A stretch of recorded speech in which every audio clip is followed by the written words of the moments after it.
better. Speaking your language and law, I don't give a fuck, so I'm calling you Rosetta.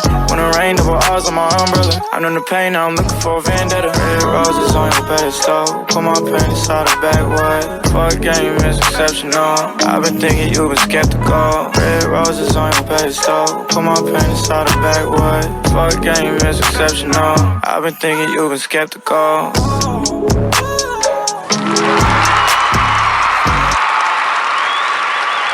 What's going on? What's going on, people? How you doing?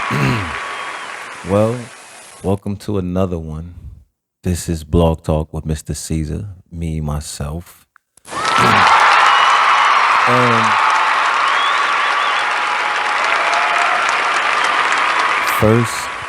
first, let me start off by telling you today was a good day, first and foremost. Secondly, my heart goes out to whoever got injured today in a shootout in Newark. You know, my heart and my condolences go out to your family and loved ones, okay?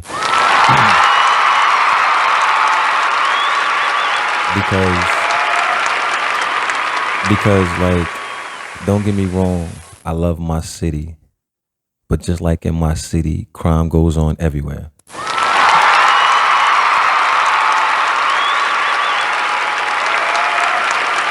So back to it.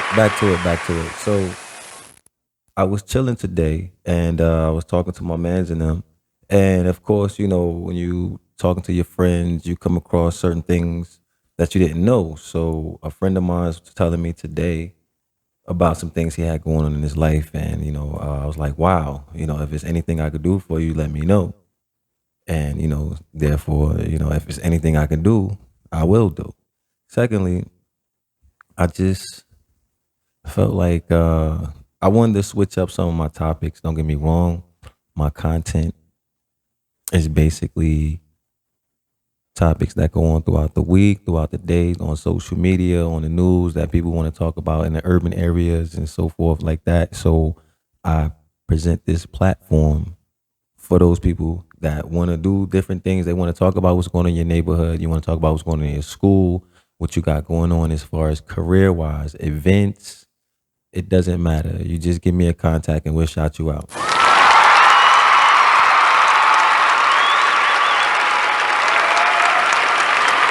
So today's topic, we're going to talk about how has your childhood affected your relationships today? Like when you get into relationships today, how has your childhood affected your relationships? So as we wind down and get into the conversation, I like to create an ambiance because when I play music in the background, for me, what it does is it sets the mood. It makes my thinking a lot easier. It makes the words that I say, it formats it. It makes it formidable for me to translate it to you, my thoughts, and I can keep capture onto my thoughts when I'm just listening to the music. I'm just vibing, talking into the sounds of the microphone and the music right into your ears. So I'm gonna put on some nice theme music and we're gonna get right into it. Because I feel good today. Regardless of what, I feel good today. And so what I'm gonna try to do first is just give it a sound test and we're going to see how it works. So if it works good on this video, we're going to keep this video. If not, we're going to try it on another video. So as of right now, what I'm going to do is just going to put on my little chill music, you know what I'm saying? And just something in the background. All right, just something in the background. All right, so how has your childhood affected your relationships today? Wow. Well, when I think about my relationships today and how I am as a man to a woman, my childhood. Well, I'll just start from my mother and my father. When I get into a relationship with a woman, I think I see myself like a man and a woman standing at the altar. I see myself being with someone the way my father was with my mother that I can recall, because I lost my father early. So I guess that idea of what he wanted with my mother passed down to me and my brothers. So the way I seen them together and the way I seen how they took care of me and my brothers and sisters, I wanted that one day with someone. Then, as a man, because my father was gone early, the things that I learned as a young man, learning about myself, I was acquiring things, experiences, challenges, decisions, meeting new people, to one day learn how to deal with an individual one-on-one. So I learned how to be a boy. Then I learned how to be a teenager. Then I learned how to be a young man to a man. So seeing my mother after my father had been gone in different relationships, first and foremost, I'm not even gonna use no professional terms or words. I'm gonna just say that we can all relate to. In all reality, for me, I didn't accept any man being with my mother after my father, because I never got a chance to see them really, really happy together and see them in a relationship. I was too young at the time. I just can recall seeing them two together. So then when I saw my mother with a guy or a boyfriend, whatever he tried to be and whatever they, tried to have with each other, what can I say? I seen how guys would just be there for my mother. My mother didn't do the dating thing where a guy took all of us out. It's just she had a boyfriend, and we know who her boyfriend was because that's who spent the night, and that's who was around quite often. So seeing this and not liking it, but just seeing the chemistry between the two, it was one dude that was abusive to my mother. And it was like she was with him for a while that I can recall, but he was abusive to her.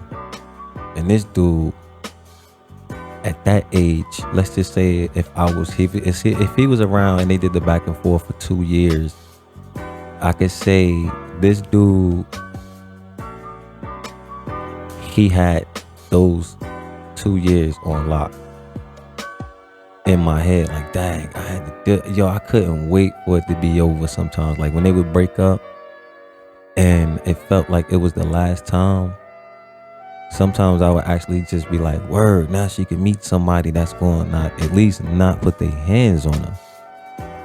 And so they did the back and forth for a minute. So I saw that, the violent relationship. I mean, I remember this dude tried to drown my mom before. I remember this dude. My mom's been through some things, yo. That's her story to tell, but I'm just talking about what I seen. And so that kind of took me back, because like it's just the things that grow up with you in your mind that you've seen that you can't unsee. So then, like I said, when they would separate, and the thing about that relationship was, this dude must have known who my older brother was, because that nonsense didn't go on when my older brother was around, because my older brother was like, you know how you got a crazy Mike, you know, or a dude or a Debo on your block.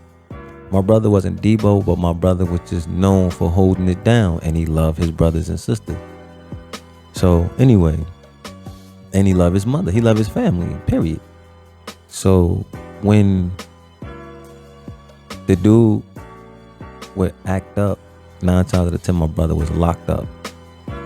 Then my brother came back. It was like we was glad that he came back. So, you know, we seen that relationship. Then she would have boyfriends that would just treat her nice. That would come over, never spend a night, come over. They would buy beer for her friends and stuff like that and chill. And, you know, it was like a sugar daddy. But they weren't older than her. At least I didn't think so. And my mother just lived, and seeing her interact with different people to where she's living her life how she lives it today. I respect that. Now, what I seen as far as her and relationships, it did affect me, but I'm gonna just move on from that, being my mother and my father's situation. And then when I started living with my grandmother, it was just a woman. She was old school. She could have been my mother. She was my father's mother, so you already know how old she was. She was old school. And she raised me with chivalry. And she raised me with etiquette. And she taught me how to be a man to women. Because when she taught me lessons in life, she taught me things like, a woman doesn't want a man that can't keep himself clean. A woman doesn't want a man that can't cook. A woman doesn't want a man that can't take care of this, take care of that. A woman doesn't want a man that can't provide. So most of her lessons came with, a woman doesn't want a man that can't. Great job, because like I said, in my household, we had chores. So we was taught how to be the man with experience. She gave us those lesson plans, and then she gave us that experience with the chores. And then we seen how she carried herself.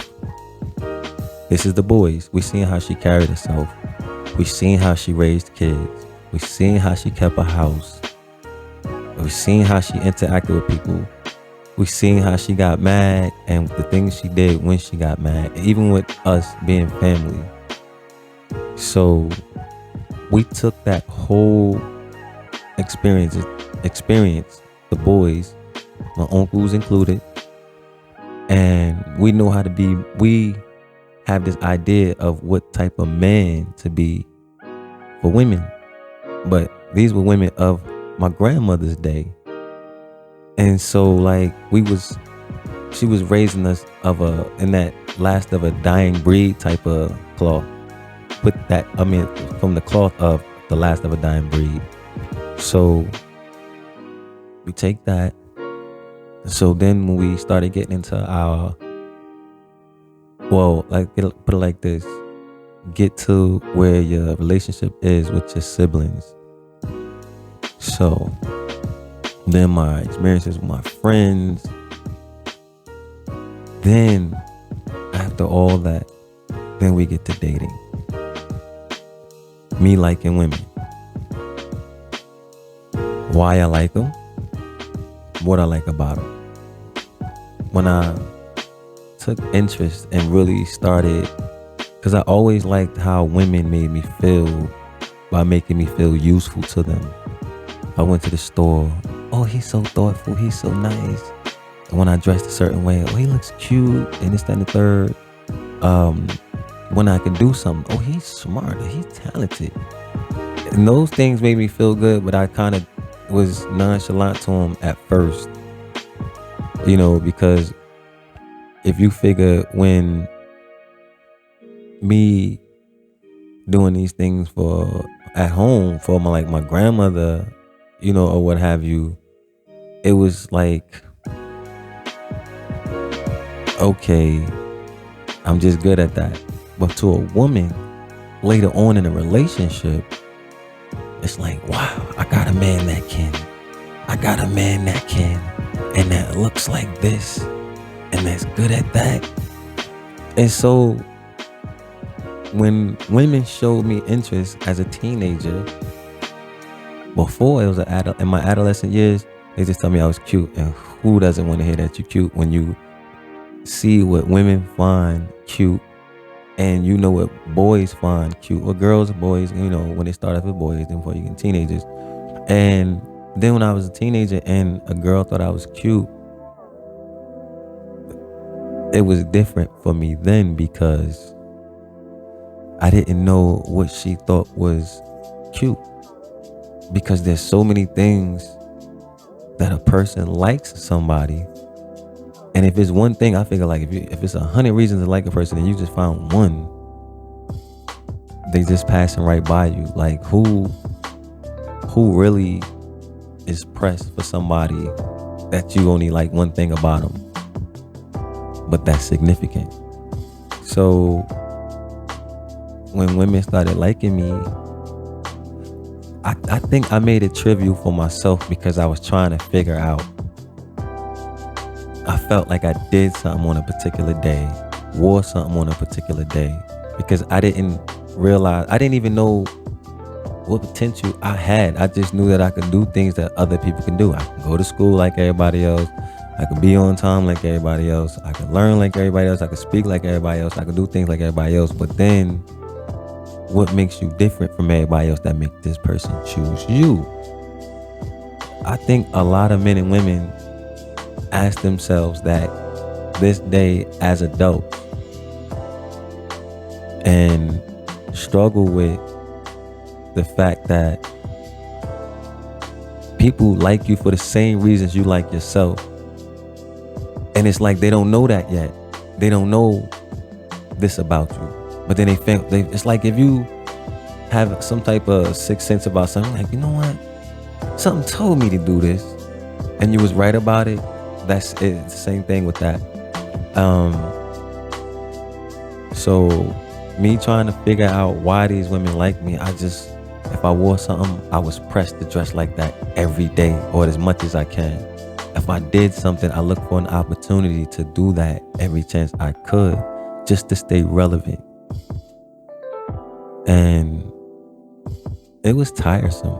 Like, I didn't stop liking being liked, but it was a job to be liked. And I guess, now that I think about it, I see that I put all that pressure on myself.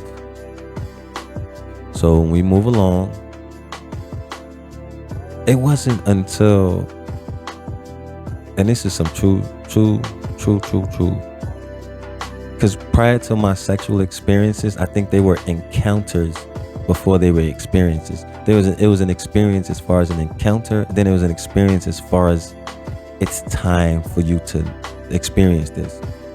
So when I had my first real sexual experience, I got to touch what I felt on the inside, on the outside. So if I got to connect with how I felt about a woman on the outside by touching her and be like, you feel on the outside, how you feel on the inside, was like, I took the feeling out of me and it manifested itself, and I'm touching how I feel on the inside. And I felt that way about a lot of women, but they were different feelings. It wasn't the same, like, oh, I want to feel your box. I want to feel your box. I want to feel your JJ when I say box, you know what I'm saying? It was just all these things about you make me like you, and this is here. And now all the things that I like about you, 1, 2, 3, 4, 5, standing in front of me. 6 is connecting with it. Let me bring that back into me. Let me bring some of that back into me. And that was my attitude. And then after that first sexual experience,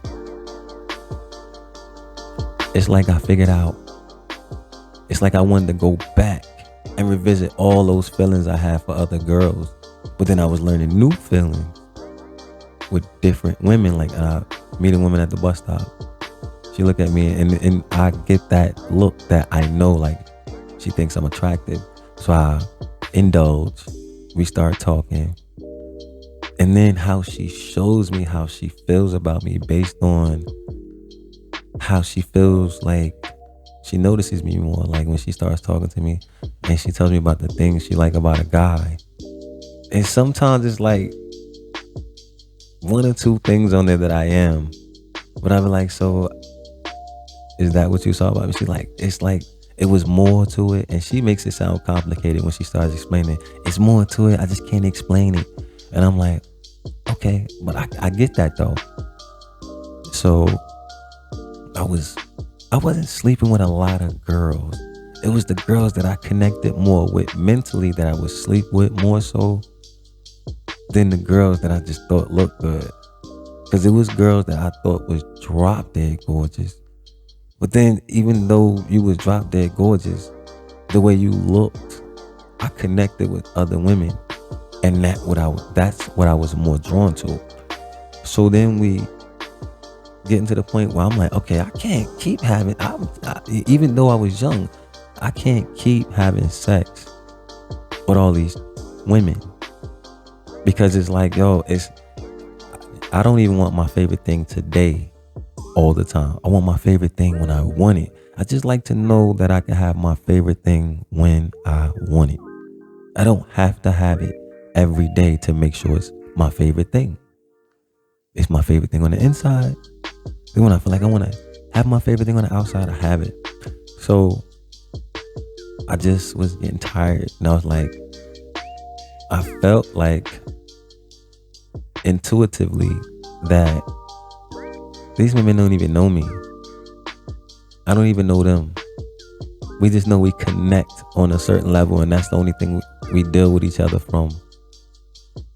Then I got into my first real relationship. Ended up starting a family. But when I got somebody that it's like, all right, you look for somebody that can service you physically, because that physical need is like hunger. You can have an idea of a whole bunch of different foods that you want, but at the end of the day, you just want something to eat. So you can fantasize about other foods, but you're not hungry. You just have a desire for it. But then nobody said you wasn't fed. Okay, that being said, after I got the woman, I found somebody that I was drawn to that person's sex. And I liked it. It was good to me. I didn't complain. Now I wanted to find other things to like about that person, because once again, I don't want my favorite thing all the time. Who does? So I started getting back to the basics. And for me, getting back to the basics, I'm like, all right, I'm done looking at you. Now I want to find another reason to like you. And so, boom. I like the way she cooked. I like the way she cleaned. I like the way she carries herself. All the reasons why my grandmother said a woman would want me. Did I know what to expect? No, I can't say I did. I didn't know what to expect. No more than the next person. Only thing I can say is I was digging it. Up until the point we started having arguments. When we started having arguments, our arguments was like, I was kind of a boring person. When my significant other would basically, let me start over. 3, 2, 1. When my significant other found me boring, it was because all I wanted to do was be a sweetheart, a Mr. Lover man. I just wanted to do things to make her sweat me. And that's what I did. That's what made me feel drawn to certain women. It was the fact that me being good at doing the things that I was doing, that a woman showed me that another woman, and that's the nature. A woman doesn't want a man that And my grandmother was speaking from that nature. And when a woman see me being a good man at doing that or being that, she would be on me. I would have her attention. Even though it was other guys that she found attractive, she found them attractive, but her eyes came right back to me. And I was like, yo. But then I got tired of, once again, trying to find something to keep that feeling. When sometimes it was okay to just be cool and not expect nothing or do nothing. But you couldn't tell me that. You couldn't tell me that. I didn't see it that way. The way I saw it was like, yo, a relationship, you got to be busy. And when you're not busy with each other, you're busy with the kids and you're doing family stuff. And I wasn't prepared to deal with the fact that I still wanted to be outside after being a family man. I still wanted to, and this is how it was for me. So I'm not putting my feelings on no other guy. But when I was home and home was okay, meaning like my girl was good, my kids was good, she's sexed well enough, she's fed well enough, I financially take care of her, I did all, I'm like, all right, I did all that to show that I can do it, to make her happy and to be happy with doing that. But at the same time, there were other things that I wanted. That, let's just say that was a percentage aside of me that I gave you everything you wanted. I gave that character trait of mine that wanted that family everything he wanted. Children, girl, car, house. The woman think that I gave that to her. I gave that to me. I patted myself on the back for, even if we did it together, me doing what I did, me doing what I did was part of the reason why she was successful. And then when I started having a hard time figuring stuff out, such as, yo, women, y'all just like us. Sometimes y'all need y'all space, want y'all space, and y'all just want to just be left alone. You don't want to be mommy.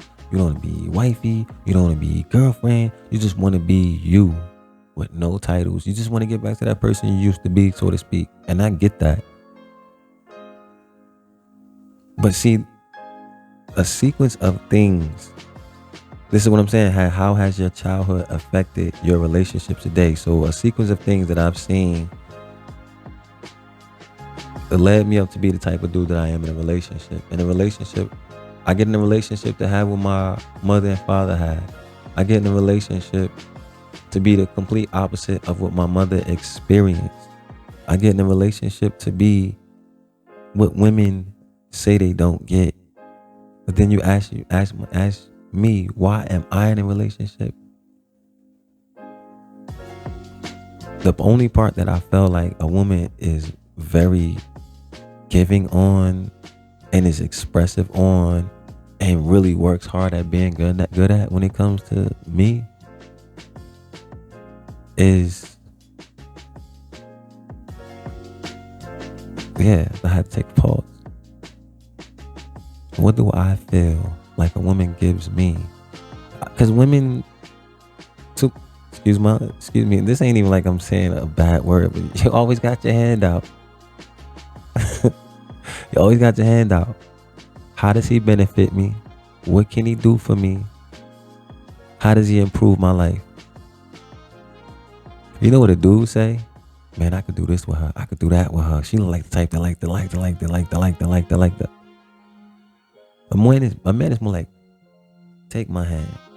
A woman is like, put something in my hand. Where did I get this from?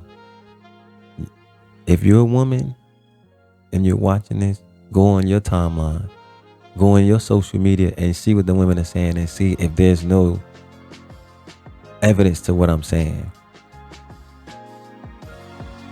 They want a man, a dude say, you know, what you want to do.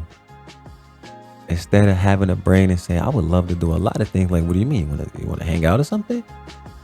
I could figure some things we could do. Like, you play Uno? You like the soul?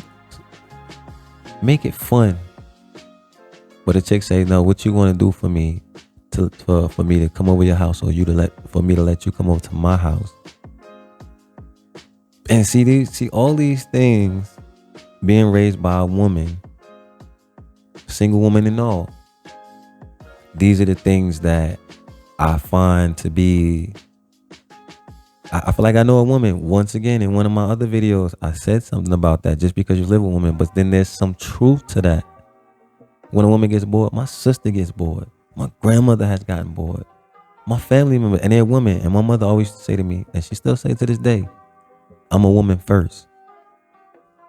So she identifies with being a woman first, then she's my mother. I understood that. I used to feel like you're supposed to take my side regardless of what. You're my mother first. But no, she was a woman first. And then she became my mother. Yo, I ain't gonna hold you. Some of the things I'm staying on topic. It's just that when I get into a relationship, so right now, everything that my childhood has taught me through my experiences is that I like variety. I don't like a person for one thing. That's why it's like, for me to be monogamous is to like a person for one thing. And I'm just, even if that person was giving me my favorite thing, doesn't mean I want it every day. I might not even want my favorite thing once a month. I might want it once a year. And then the person is like, okay, what do you have me around for? I give you your favorite thing. I'm like, that's my point. Show me something else. And then you know what some women say? Stop comparing me to other women because I am not what? Them. So stop trying to be them. You want to see if I can get from you what I got from somebody else.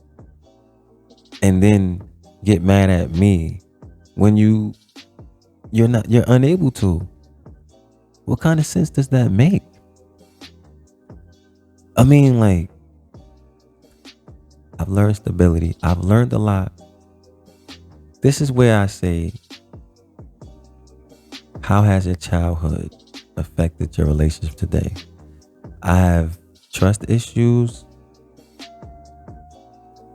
I feel like older women are my type mentally and younger women are my type physically. I am not in a monogamous relationship because if I want the freedom to do what I want to do, I want the person that I'm with to have the same freedom. And if you have something to say about it, be me, live my life, and make those decisions in your favor. But for right now, because I'm living this life and it's working for me, all I can say is I'm gonna keep doing it.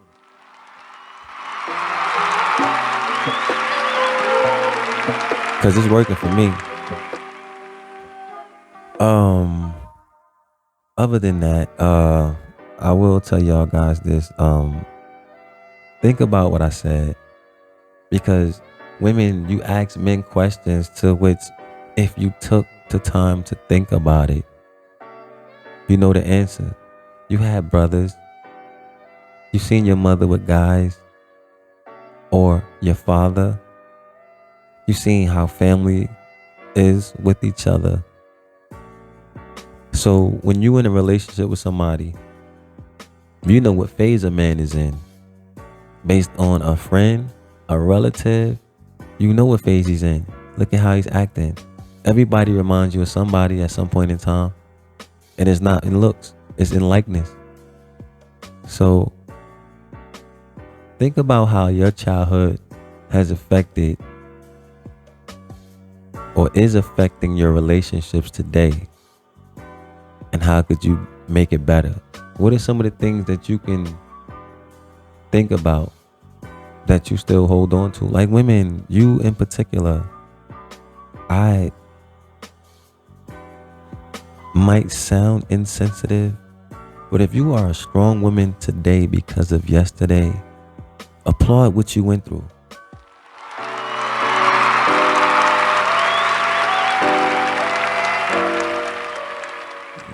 You are an example to every woman that feels like they can't do it and that is going through it right now. Because if you're not going through it right now, then you are a testimony and you are evidence that you can get out of something like that.